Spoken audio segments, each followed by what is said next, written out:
Hello बच्चों, हम लोग इस वीडियो में फ्रांस की क्रांति के बारे में पढ़ने वाले हैं। तो देखिए, पहला जो क्रांति हुआ था 1789 का, वो तो हम लोग पढ़ लिए थे। अब हम लोग 26 जुलाई 1830 की जो क्रांति हुई थी, यानी फ्रांस की का जो दूसरा क्रांति था, इसको फ्रांस की दूसरी क्रांति भी कहा जाता है, ठीक है, और जुलाई की क्रांति भी कहा जाता है इसे। तो इसके बारे में हम लोग जानेंगे। देखिए, ये क्रांति जो है 26 जुलाई 1830 को हुई थी। अब क्यों हुई थी? क्योंकि 26 जुलाई 1830 में एक अध्यादेश पारित किया गया था, जिसे जुलाई अध्यादेश भी कहा जाता है, ठीक है। ये पोलिग्नेक जो है, ये अध्यादेश जारी किया था। इसमें क्या कहा था वो कि सिर्फ 30% लोग ही क्या कर सकता है, वोट कर सकता है, ठीक है। और मतलब जो कौन लोग वोट कर सकता है, जो श्रीमंत लोग होंगे, यानी जो जमींदार होंगे, जो पैसे वाले लोग होंगे, सिर्फ वही लोग वोट कर सकते हैं। और आम जनता के बारे में जो है कुछ सोचा ही नहीं किया था। और धीरे धीरे वहाँ बेरोजगारी भी बढ़ रहा था, तो लोग जो है क्या किया कि एकत्रित होकर एक होकर के जो है चार्ल्स दसम और उसके प्रधानमंत्री जो पोलिग्नेक थे, उनके खिलाफ क्या किया, 3 दिनों तक उग्र प्रदर्शन किया, जिसके परिणाम स्वरूप क्या हुआ कि चार्ल्स दसम को फ्रांस छोड़कर के भागना पड़ा। कहाँ? इंग्लैंड। और फिर वहां पे आगाज होता है लुई फिलिप का, यानी जनता जो है संवैधानिक तरीके से लुई फिलिप को फ्रांस का जो है राजा बना देता है, ठीक है। तो देखिए, एक बार हम लोग इसको समझ लेते हैं। 26 जुलाई 1830 को जो है फ्रांस में जुलाई की क्रांति शुरू हुई थी, ठीक है, जिसे दूसरी फ्रांसीसी क्रांति भी कहा जाता है। फ्रांस में चार्ल्स दसम और उसके प्रधानमंत्री पोलिग्नेक के द्वारा जो जुलाई अध्यादेश जारी किया गया था, इसमें 4 कानून बनाया गया था। वो पिछले वीडियो में मैं बता दिया हूँ, आप जाकर के देख सकते हैं। तो क्या हुआ था, ये जो जुलाई का अध्यादेश जारी किया था, उसके खिलाफ फ्रांस की जनता 3 दिनों तक उग्र प्रदर्शन, मतलब कटो मरो इस तरह का जो है प्रदर्शन करने लगे। और लास्ट में क्या हुआ, चार्ल्स दसम को हार मानना पड़ा और जो है अपना पद को छोड़ना पड़ा और इंग्लैंड भागना पड़ा। फिर जनता क्या किया कि लुई फिलिप को वहां का राजा बना दिया।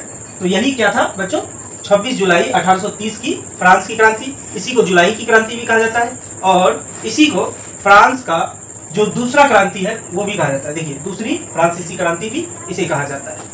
तो अब देखिए, इस क्रांति के बाद क्या हुआ, इसके बारे में अब हम लोग जानते हैं। क्या परिणाम आया? तो पहला परिणाम यह था कि फ्रांस में बुर्बो राजवंश का अंत हो गया। यानी बुर्बो राजवंश के जो अंतिम शासक थे वो कौन थे? चार्ल्स दसम थे, ठीक है। उसके बाद संवैधानिक राजतंत्र की स्थापना हो गई। यानी अब क्या कि संवैधानिक तरीके से लोगों द्वारा जो है वहाँ जो है राजा के रूप में लुई फिलिप को जो है चुना गया। फिर अब क्या हुआ, ओरलियंस राजवंश का उदय हुआ। क्यों? क्योंकि लुई फिलिप ओरलियंस राजवंश से आते थे, इसीलिए ओरलियंस राजवंश का क्या हो गया, उदय हो गया। और चौथा क्या हुआ कि यूरोप में क्रांति की लहर, अब पूरे यूरोप में, इटली, जर्मनी, हर जगह जो है पूरे यूरोप में जो है क्रांति का लहर उड़ गया।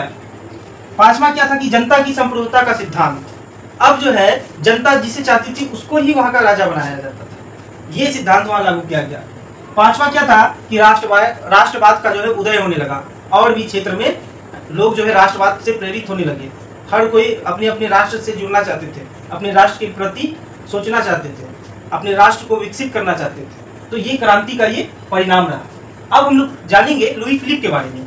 अब क्योंकि उसको राजा बना दिया गया था, फ्रांस का राजा कौन बन गया? जुलाई 1830 की क्रांति के बाद फ्रांस का राजा कौन बना? Louis Philippe. तो अब हम लोग लुई फिलिप के बारे में जानेंगे। बच्चों, अब हम लोग जानेंगे लुई फिलिप के बारे में कि वो जो है राजा कैसे बना। तो देखिए, जब फ्रांस में जुलाई 1830 की क्रांति हुई तो उसके बाद जनता ने खुद उनको क्या कर दिया, राजा बना दिया गया था। यानी जनता उसको खुद राजा बना दिया। और देखिए, फ्रांस के अंतिम राजा के रूप में वो अपना काम किया। यानी इसके बाद फ्रांस का राजा कोई नहीं बना, ठीक है। उसके बाद जो है इसको क्या किया गया, नागरिकों द्वारा जो है राजा बनाया गया था, इसीलिए इसको नागरिक राजा भी कहा जाता है। और ये क्या किया था कि जुलाई राजशाही जो है शासन व्यवस्था लागू किया था। और देखिए, 1848 में क्या हुआ, इसको गद्दी छोड़ के भागना पड़ा। अब कहाँ भागा? तो इंग्लैंड। यानी बाकी का जीवन ये अपना इंग्लैंड में बिताया। तो देखिए, हम लोग अभी क्या किए, 1830 की जो है जुलाई क्रांति के बारे में पढ़े। तो हम लोगों ने ये जाना कि जनता द्वारा जो है 3 दिनों तक उग्र प्रदर्शन किया गया, यानी विरोध किया गया और जुलाई की क्रांति हुआ था, जिसके कारण क्या जाने कि जो चार्ल्स दसम था उसको इंग्लैंड भागना पड़ा। लेकिन यहाँ जनता का नेतृत्व कौन कर रहा था? तो जनता का नेतृत्व कर रहा था मेजनी। कौन कर रहा था? मेजनी। तो मेजनी के बारे में हम लोग नेक्स्ट वीडियो में पढ़ेंगे। तो अभी के लिए यहीं तक, तब तक के लिए जय हिंद।